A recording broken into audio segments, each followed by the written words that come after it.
Hi, my name is Yulia, and hopefully you're happy to see me again now that we've gotten to know each other better. This is the News Brief. Here, we catch up with 4 to 6 news stories every other day that I pick out personally that I find the most impactful, in my very humble opinion, and then we discuss them in the comments so you don't have to suffer alone and I don't have to suffer alone. Every single time I ask you to give me feedback, suggestions, and ask me questions so I can get to them in the next episode. I've been reading all of them. However, the episode today is super long, so I will get to all of your questions in the next one. Let's get it. What a wild couple of days has it been. Remember how we used to joke about the Belgorod People's Republic, aka Ukraine, invading Belgorod? Well, you asked and we delivered. Not quite Belgorod, Kursk, but that's just formalities. The armed forces of Ukraine have broken into Russia, specifically the Kursk region of Russia, and we're gonna spend a good bit of this episode trying to catch you up because there is a lot happening and it is really hard to keep up with it. In the Lipetsk region of Russia, a military airfield caught fire following a drone attack, leading to significant damage and casualties. A chain explosion that detonated more than 700 bombs set off, a Ukrainian intelligence source told the Kyiv Independent. An explosion large enough that it was quite literally seen from space, aka it set off Google satellites. Yeah, that big, and Russia was trying to claim that nothing happened there. Sure. Earlier, Russian authorities said that a fire broke out at a military airfield, and an energy facility was damaged in a drone attack in the oblast. The source told the Kyiv Independent that there were fighter jets and helicopters stored at the airbase. It is unknown how many were damaged or destroyed in the attack. Ukrainian forces have previously launched drone attacks at military and industrial targets in Lipetsk Oblast, which is located some 450 kilometers, or for those of you who are in America, 279 miles, from the Ukrainian border. It is northeast of Kursk Oblast, where fighting is currently ongoing after an unprecedented, Ukrainian cross-border incursion that began on August 6th. 6 people were injured in the attack, Lipetsk Oblast Governor Igor Artamanov said, adding that they had been taken to the hospital. I mean, I wouldn't trust anything that Russia says because I would say 6 people injured sounds a little far-fetched. Also, Ukraine usually tries to avoid civilian casualties, but I mean, if something like this does happen, casualties are very hard to bypass. However, provided that Russia at first was saying that nothing was happening and everything was okay, and then we started seeing videos all over the internet of Russians being like, hello, we need to start being evacuated and the government doesn't do anything about it, I wouldn't take their word for it. Also, the military airfield I was just talking about. Do you know what airfield that is? Remember some time ago, there was an article in the New York Times, as far as I remember, where they described how Ukraine asked the American government to use ATACMS to destroy a specific airfield in Russia where they kept Tu fighters. Tu fighter jets that carry, 6 to 8 missiles at a time? And the United States refused. So, here is that airfield. In trouble because of a Ukrainian drone attack. The latest Su-57 fighter jets were stationed at the Russian Aerospace Forces airbase there, where long-range drones launched a successful nighttime attack, according to Defense Express. The airbase, located 280 kilometers from the Ukraine's border, was targeted by a large-scale raid involving several dozen UAVs. The drones managed to penetrate Russian air defenses, delivering a significant blow to an aviation ammunition warehouse. The local authorities announced the evacuation of several villages due to the detonation of explosive materials. The scale of the explosions was so large that NASA's satellite monitoring of fires captured it. Interestingly, the Lipetsk airbase also serves as a training center for pilots on the new 5th-generation Su-57 aircraft. However, it's unclear whether these aircraft were present during the attack or if they sustained any damage. If they were hit, this would mark the second such incident following an earlier attack on the Akhtubinsk airfield. Also, this operation further exposes the myth of Russia's red lines, specifically nuclear red lines. You know how Western politicians, not just Biden, but everyone in general, likes to say, oh, we shouldn't be doing that. We shouldn't be letting Ukraine strike this or that, because that's going to cross Russia's nuclear red lines. And then Ukraine has crossed every single one of these nuclear red lines, and somehow we still haven't been nuked, because Russia cries wolf. Russia is not going to do what they're saying they will. They're just using that in order to scare Western politicians into helping Ukraine less. And if you need proof of that, Russia's first nuclear red line were javelins and any help to Ukraine to begin with from the West. Then it was modern tanks, then it was aircraft. Before it was aircraft, it was ATACMS. It's always something. And all of these red lines have been crossed. I think the biggest one was the attacks on Russia or attacks within Russia. Ukraine has literally destroyed Russia's navy. And that's a country without navy. In the past, there was intense debate in Washington, Berlin, and the media about possible red lines that, if crossed, could trigger a third world war or nuclear conflict with Russia. One such red line was the use of Western weapons to bring the conflict onto Russian territory.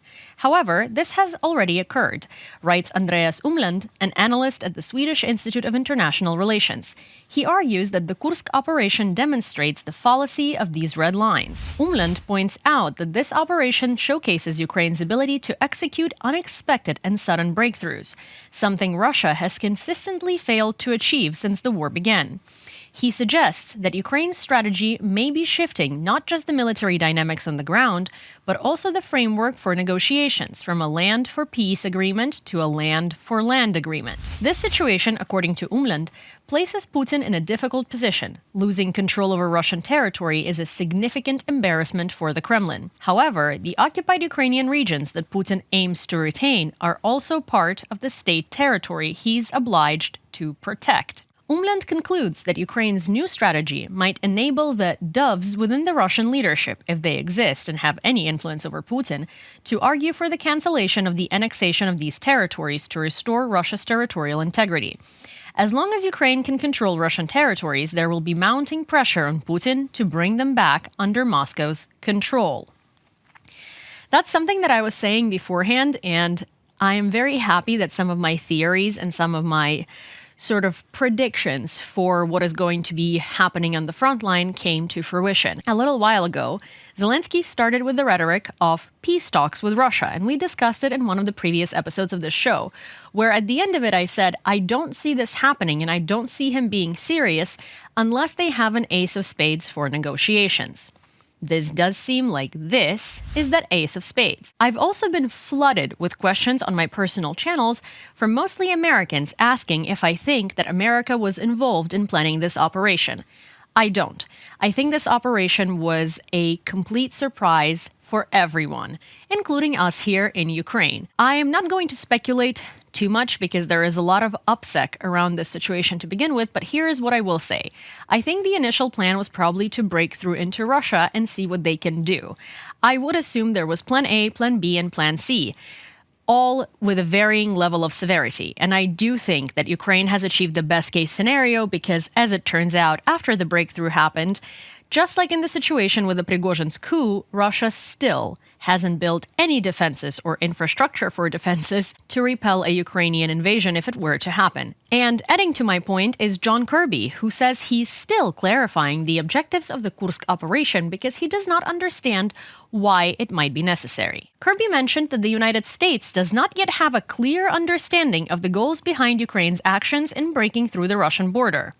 However, he emphasized that the Ukrainian armed forces have not violated the restrictions on attacks deep into Russian territory, which the US has previously set. They're using American weapons in areas where we had previously stated that they could use US weapons for cross-border strikes. The primary goal remains to help Ukraine defend itself, and we will wait to see what Ukraine says about that, Kirby said. He also noted that the Biden administration will continue to support Ukraine's critical security and defense needs, working in partnership with more than 50 allies and partners to help Kyiv succeed. If you, similarly to John Kirby, do not understand what's happening in Kursk and want to know some of the objectives this operation might carry, here are some of my assumptions, and most of these assumptions are echoing military experts.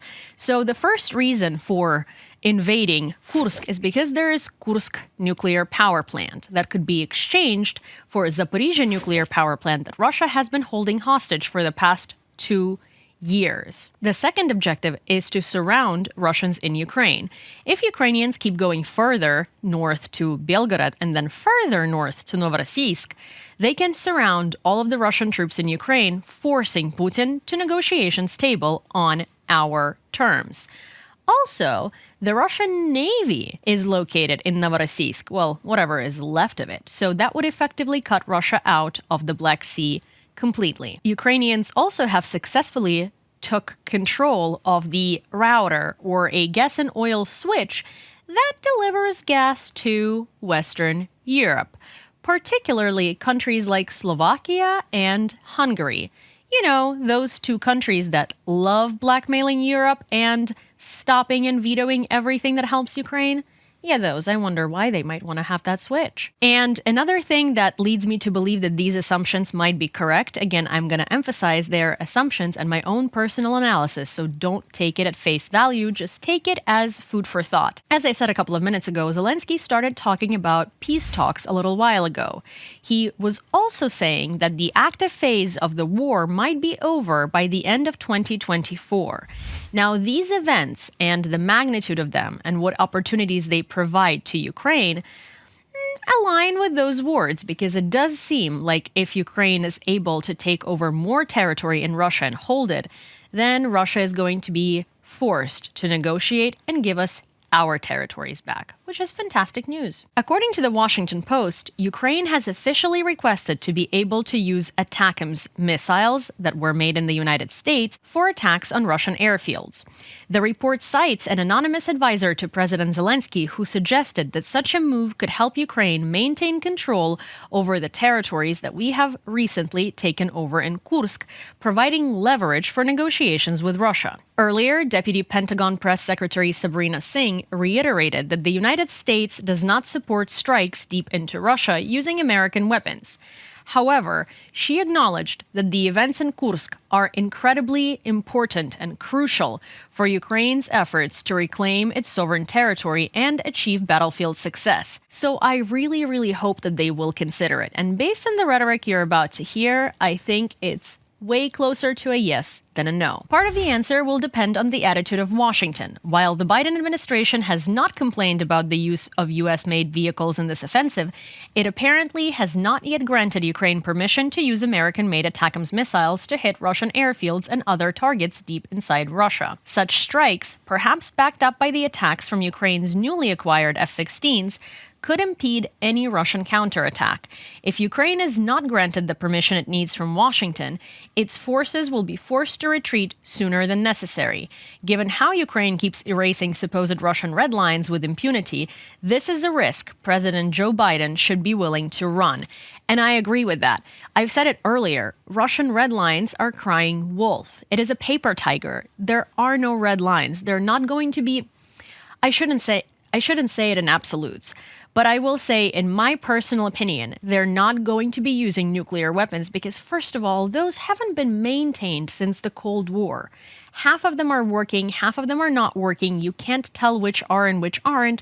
And some of them might create damage in Russia if attempted to be used. So Russia is really bluffing. And the worst part of it is that the West is collectively buying this bluff, and in doing so prevents Ukraine from achieving real progress. Meanwhile, of course, Russia retaliated to all of Ukraine's success on the battlefield.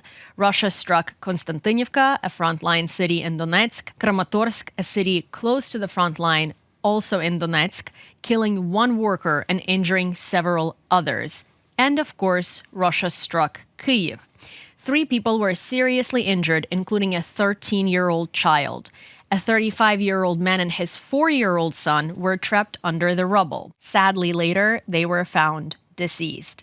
The air raids in Kyiv have been ongoing, and they have been more frequent than normal. Now, I cannot speak for other cities because I don't live there, but it seems like, in general, a lot more air raids and air strikes have been happening to this country, which is not uncanny because we know how Russia reacts to Ukraine, usually taking back our own territory, but now we dared to come to Russia, so I'm assuming there will be a lot more to come in the coming days. President Zelensky has reported that the Russian attack on Konstantinivka's hypermarket has resulted in 14 killed and 44 injured as of the time of this recording. The rescue operation was ongoing. The residential buildings, shops, and more than a dozen cars have been damaged. 2 children have been identified among the dead in Konstantinivka, according to the Prosecutor General's office. The department reported that the deceased girls were 9 and 11 years old. Identification tests were still ongoing for 6 more victims, including another possible child. He mentioned that rescue operations were ongoing at that time as there were people trapped under the rubble. He emphasized that Russia will be held accountable for this act of terror and pledged to ensure continued international support for Ukraine's defense and efforts to save lives.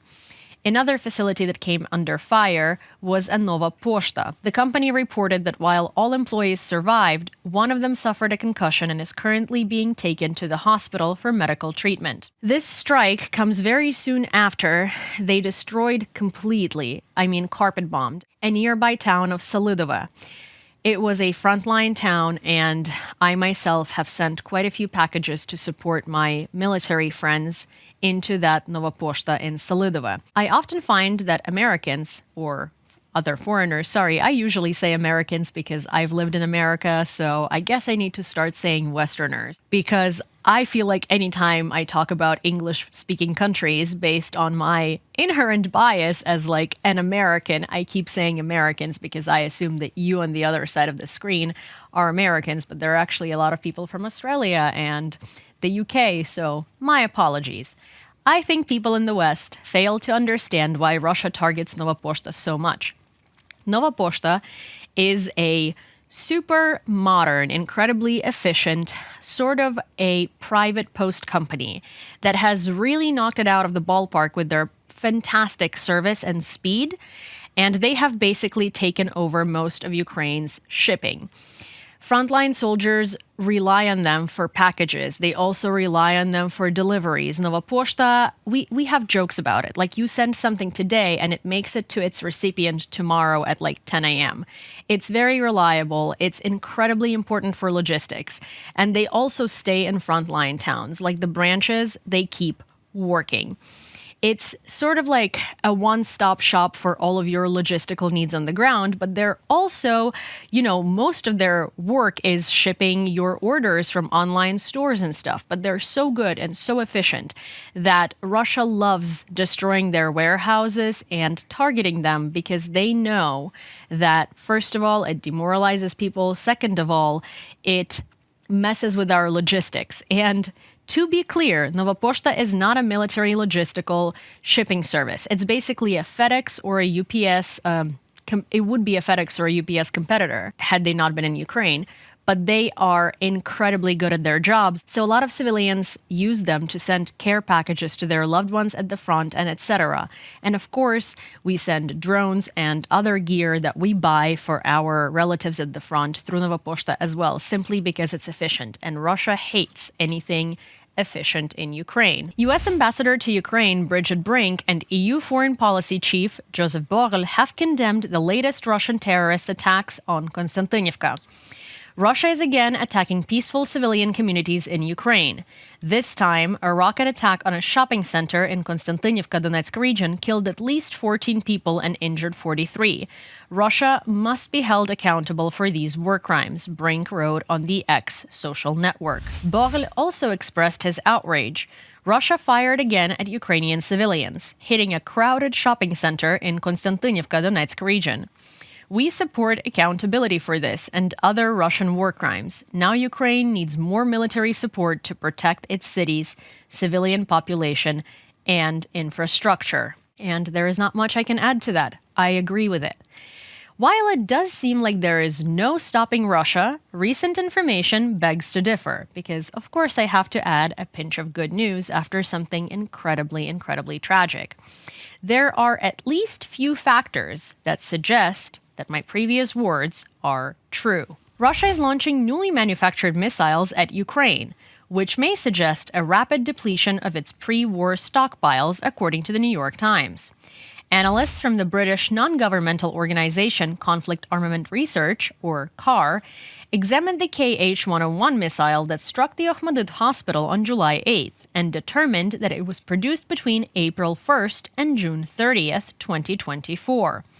This indicates that Russian forces are using these weapons as soon as they come off the assembly line, the article states. It also highlights that Russia continues to produce advanced weapons despite Western sanctions aimed at slowing down its production. Since November 2022, analysts have studied fragments of 12 KH-101 cruise missiles and found that most were launched within about 2 months of production. This, they believe, suggests that the Russian military has quickly exhausted its pre-war reserves. It might suggest to you that, wait, but they're able to produce these missiles and launch them right away, or they're able to produce a lot of them. Isn't that good news for Russia and bad news for Ukraine? It could be. But here is another opinion. When you want to understand the way that Russia wages war and their ability to continue to do so in the future, I think that tension between supply and demand is important. And the fact that they use those assets on things like hospitals, whether that's intentional or not, compounds the issue. Basically, what is being said here is that when Russia had its pre-war supplies, it had hundreds and hundreds of missiles, and they could continue launching them. Now, it's going to take them time to manufacture these and launch them at Ukraine, which also means that they're going to be picking and choosing more carefully what they're going to be striking, which is good news for Ukraine, bad news for Russia. And also, the more Ukraine pushes back, the more Russia will want to strike, but the less missiles they'll have to do so. So technically, it is pretty good news.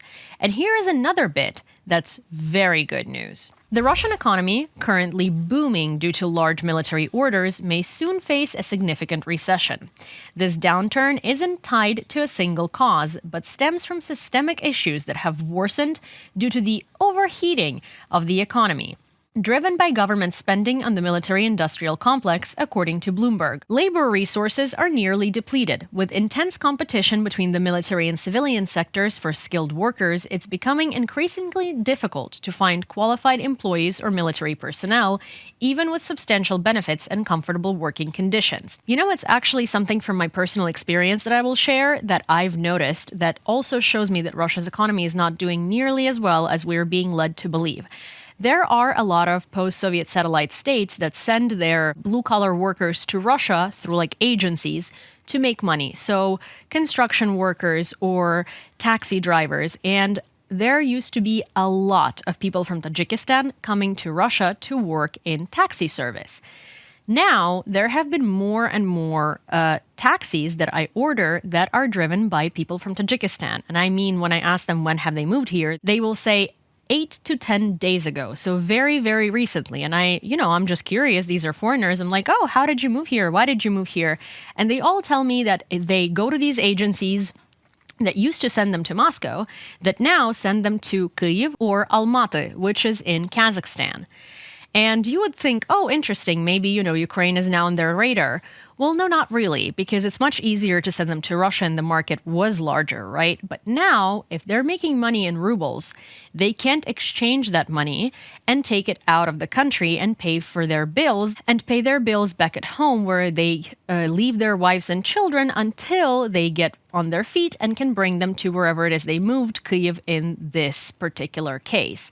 So it's very interesting because Russia is now not attracting these workers from other countries, but it used to be the largest hub of these types of, jobs that you do to make money and send them back home in the post-Soviet space, really. So that to me is a very big indicator of oopsies happening in Russian economy. The construction and banking sectors, once key growth drivers, are also slowing down. High interest rates are halting most mortgage programs, which were heavily funded by the government.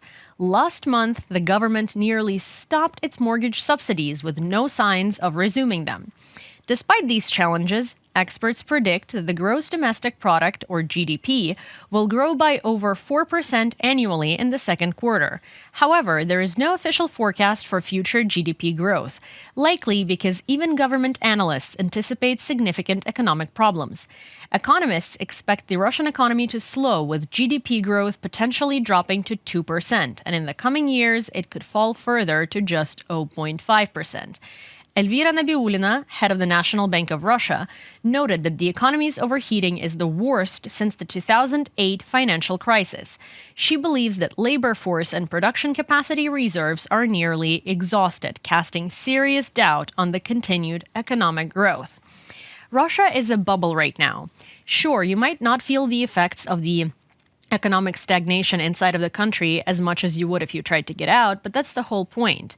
A lot of people are not coming to Russia to work anymore because while you're in Russia and you're making money in rubles, maybe, the difference in what you were earning to what you're earning now based on how much things cost, the cost of living, right, is not that large. But you virtually cannot take rubles out of Russia. You can't exchange them for dollars, and they're practically priceless anywhere else. And by priceless, I don't mean, something that is so worthy that it's priceless. No, it is literally priceless, as in, it has no price. It's useless. Meanwhile, if you are still having any doubts on the validity of my World War III comments that I have been making throughout the show, here are some facts that I want to leave you with. Maybe you'll change your mind. There are currently 59 active military conflicts worldwide, the highest number since World War II. And that's according to analysts from the Institute of Economics and Peace. They have studied how these conflicts are influencing modern trends in militarization. One key trend is the increase in military expenditures, even as their share of national GDP is decreasing. Despite this rise in spending, the global military budget as a percentage of the economy is about half of what it was at its peak during the Cold War. Another trend is the decline in the number of troops, which has been ongoing for the past 3 decades, driven by technological advancements. For example, the global number of military personnel dropped from 30 million in 1995 to 28 million in 2019. India is the only major country that has seen a rise in troop numbers. For now.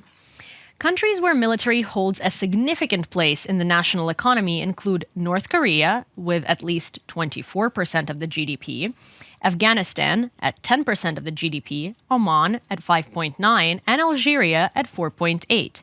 Among former Soviet states, Armenia has 4.2% and Azerbaijan at 3.6%, top of the list, largely due to the prolonged conflict in Nagorno-Karabakh.